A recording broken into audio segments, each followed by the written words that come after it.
Did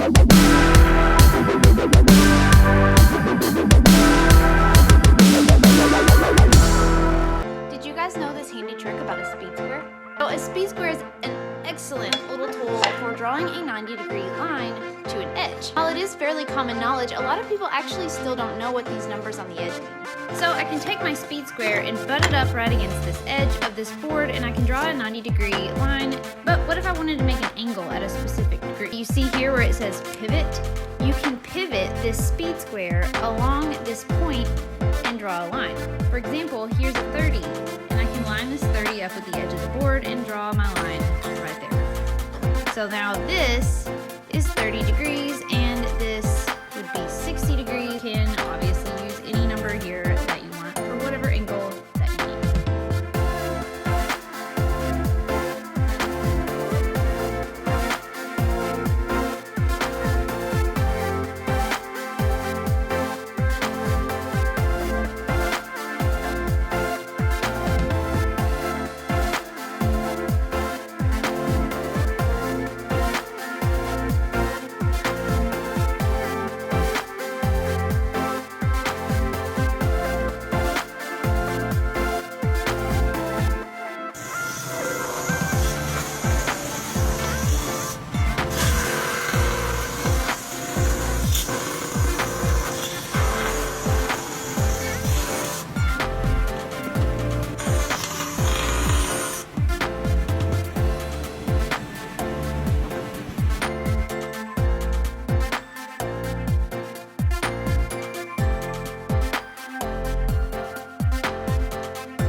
Today I've got 5 shop tips for you, and I'm not going to call them hacks because that's a stupid word.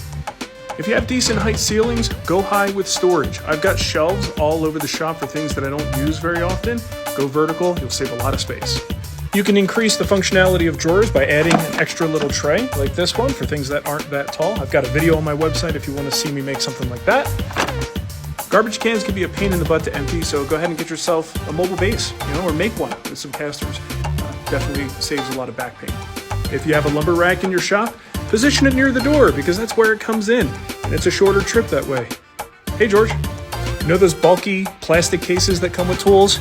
Get rid of them, put them in storage, wait until you sell them. That's the only time you need to see them again. Unless you're a road warrior, then you probably need those things. But look at how many tools you could fit in a small space without those cases. And hey, let me know if you like this kind of thing. I could do more tips like this. Got lots of tips. Just the tip.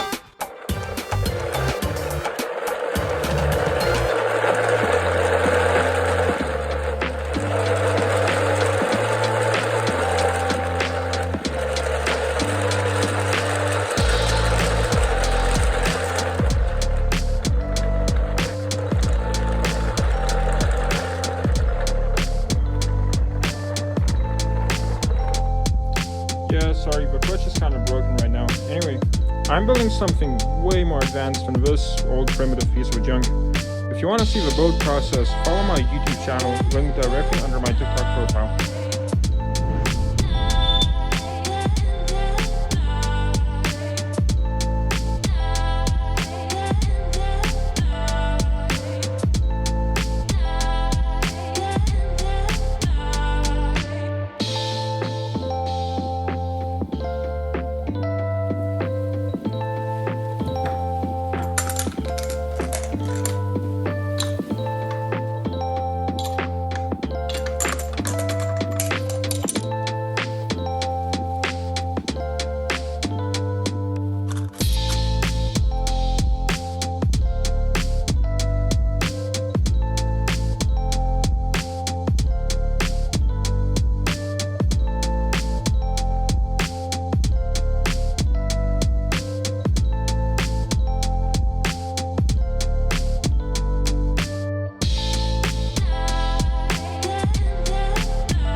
How to set lock miter joints. You can get lock miter cutters for your shaper and for your router table.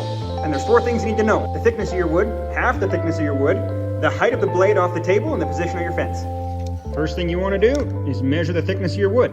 And if you don't want to fire truck around dividing numerators and denominators in half, just switch it over to millimeters. Now on these lock miter bits, this little point right here is halfway between high tide and low tide, and that's what you're going to use as your reference point. Now using some kind of depth gauge and half the thickness of your wood, you're going to raise that bit up until the reference point. And lastly, you're going to want to set your fence over so that as you move your board across, the top of the cutter at that height just barely hits the top of your board, which is also the same distance as the thickness of the board from the edge of your table to the bottom part of the cutter, which is just above the tabletop. And then you're going to make test cuts, and more test cuts, and more test cuts, until it's nice and tight. Like the prom dress you can't fit into anymore.